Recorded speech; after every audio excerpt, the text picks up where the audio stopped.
O livro de Enoque e os vigilantes caídos, a profecia esquecida do Apocalipse, a sombra dos livros proibidos entre os muitos escritos que a tradição oficial da Igreja decidiu silenciar. Nenhum talvez seja tão perturbador e fascinante quanto o livro de Enoque. Um texto que circulou livremente entre os judeus do período do Segundo Templo, lido pelos primeiros cristãos, citado até mesmo no Novo Testamento, mas posteriormente banido, declarado perigoso e quase apagado da memória humana. O motivo porque Enoque descreve segredos sobre o início da humanidade, a rebelião dos anjos, a origem do mal, no mundo, e, sobretudo, um apocalipse cósmico que ultrapassa o simples juízo final. É nesse livro que encontramos a narrativa dos vigilantes caídos, anjos que abandonaram o céu para se unir às filhas dos homens, gerando gigantes e monstros. Uma história que parece mitológica, mas que ecoa em muitas tradições antigas, como se fosse a memória ancestral de um evento real e ocultado. O tema central aqui é, claro, os vigilantes, e como sua rebelião está ligada não apenas ao passado, mas também ao fim dos tempos. Porque, segundo Enoque, aquilo que aconteceu nos dias de Noé voltará a acontecer na última geração, e o retorno dos vigilantes será o sinal do Apocalipse. Capítulo 1.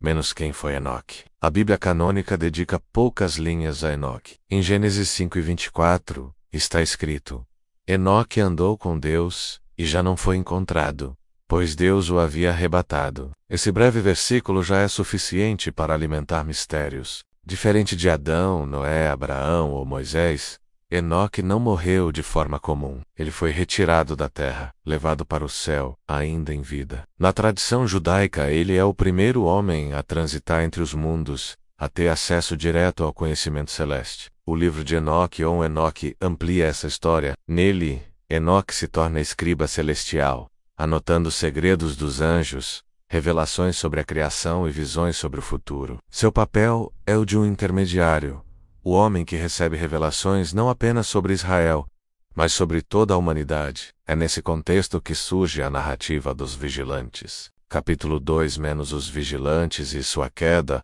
O termo vigilantes vem do aramaico hirim, e designa anjos, responsáveis por observar a humanidade. Seu papel era vigiar, proteger e registrar os atos dos homens, mas em um ponto do passado remoto, descrito em Enoque 6, eles romperam sua missão. Segundo o texto, um grupo de 200 anjos, liderados por Senjassa e pelo poderoso Azazel, desceram ao Monte Harmon, na terra. Lá, fizeram um pacto terrível, tomar para si as filhas dos homens, e gerar descendência híbrida. Assim nasceram os Nefilins, gigantes de imensa estatura e fome insaciável, que devastaram a terra. Mas não apenas isso.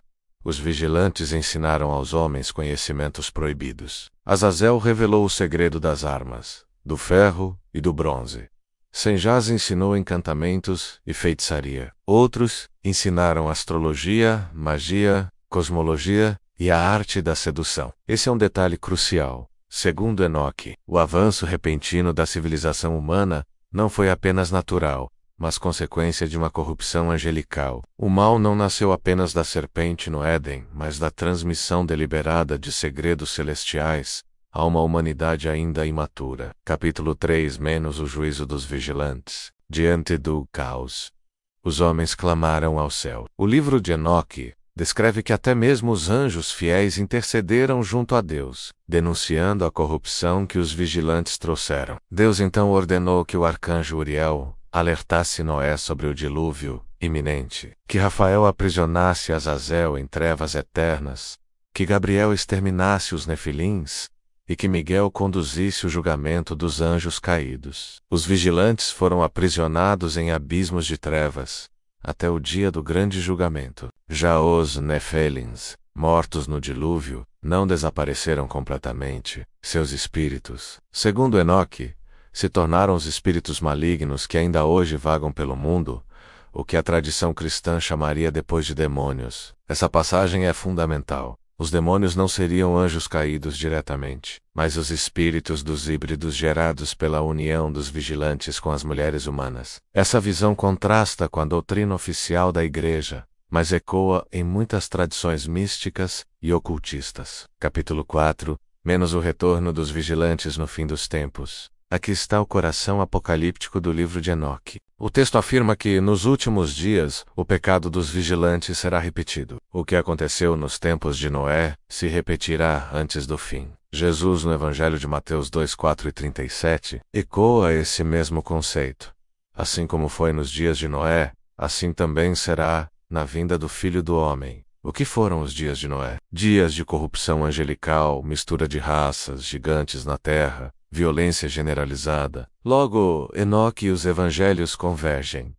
O Apocalipse não será apenas uma questão de guerras e pragas, mas do retorno de uma era híbrida, onde o humano e o não humano voltarão a se misturar. É por isso que alguns estudiosos associam a profecia de Enoque a fenômenos modernos, relatos de OVNIs, abduções, manipulações genéticas, clonagem e transhumanismo. Para eles, a ciência proibida que os vigilantes ensinaram estaria de volta. Desta vez não por anjos, mas pela própria humanidade, imitando os deuses caídos. Capítulo 5 menos o simbolismo místico dos vigilantes, além da leitura literal. O livro de Enoque também permite uma leitura simbólica. Os vigilantes podem representar a queda do conhecimento, quando este é usado de forma corrupta. O ferro, a magia, a astrologia menos.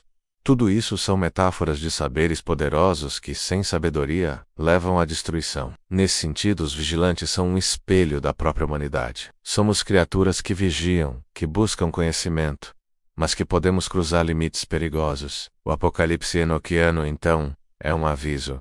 O fim chega quando a busca pelo poder ultrapassa a obediência ao divino. Capítulo 6 menos o Messias em Enoque. Um aspecto muitas vezes ignorado é que o livro de Enoque traz uma das descrições mais antigas do Messias. Ele é chamado de o Filho do Homem, aquele que virá do céu para julgar reis, derrubar poderosos e instaurar o reino eterno. Esse detalhe é impressionante, porque o título Filho do Homem é justamente como Jesus se refere a si mesmo nos evangelhos. Isso mostra que os primeiros cristãos conheciam bem o texto de Enoque e o viam como profético. Para Enoque, o Messias é aquele que completará o julgamento iniciado contra os vigilantes. Ou seja, a luta entre o céu e os anjos caídos só termina de fato no Apocalipse. Capítulo 7 menos ecos em outras tradições. O mito dos vigilantes não é exclusivo do judaísmo. Em muitas culturas encontramos histórias semelhantes. Na Grécia, os deuses do Olimpo se unem a mortais, gerando semideuses. Na Mesopotâmia, os Apkallu, seres meio divinos, transmitem conhecimento proibido.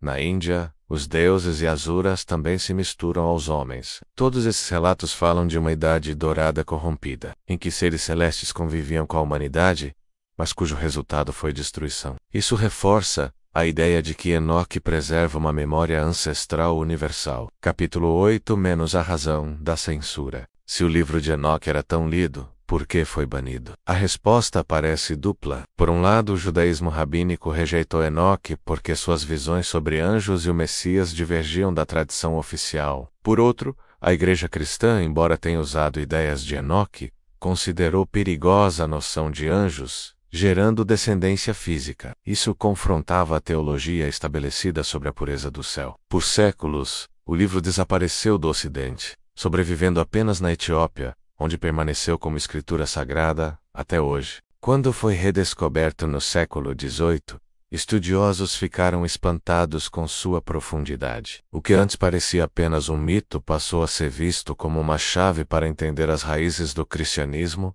e do Apocalipse. Capítulo 9 menos conexões com o Apocalipse de João, o livro de Enoque e o Apocalipse bíblico compartilham imagens fortes: tronos de fogo, rios de luz, anjos em guerra, livros selados sendo abertos, julgamento dos reis da terra, prisão dos anjos rebeldes. É como se o Apocalipse de João fosse uma continuação de Enoque, adaptando suas visões para o contexto cristão. Ambos descrevem um fim em que o céu se abre, os anjos descem, e a humanidade enfrenta o peso de suas escolhas. Capítulo 10 menos o mistério para o nosso tempo. O que o livro de Enoque e os vigilantes têm a nos dizer hoje? Alguns o interpretam literalmente. Creem que veremos novamente o retorno de seres híbridos, a intervenção de entidades não humanas e o julgamento de anjos aprisionados. Outros veem nele uma alegoria para a crise atual da humanidade. tecnologia sem limites, manipulação genética, inteligência artificial, experimentos que rompem fronteiras éticas. Seja qual for a leitura, a mensagem central de Enoque ecoa com força. O Apocalipse não é apenas o fim, mas a revelação dos segredos escondidos desde o princípio. E talvez seja esse o maior temor dos que baniram Enoque. Mas o fato de que, quando o véu cair, descobriremos que nossa história sempre esteve ligada a seres que vigiam, caem, retornam e moldam nosso destino. O livro de Enoque é mais que um apócrifo. É um mapa simbólico do conflito entre luz e trevas, entre conhecimento e corrupção, entre céu e terra. Os vigilantes caídos não são apenas personagens míticos, eles são arquétipos do perigo de ultrapassar os limites divinos, mas também lembranças de que não estamos sozinhos no cosmos. Quando pensamos no Apocalipse enoquiano, não o vemos apenas como destruição, mas como uma restauração cósmica. Os anjos que caíram serão julgados. Os gigantes não voltarão a governar. O Filho do Homem virá, e o que estava escondido será revelado.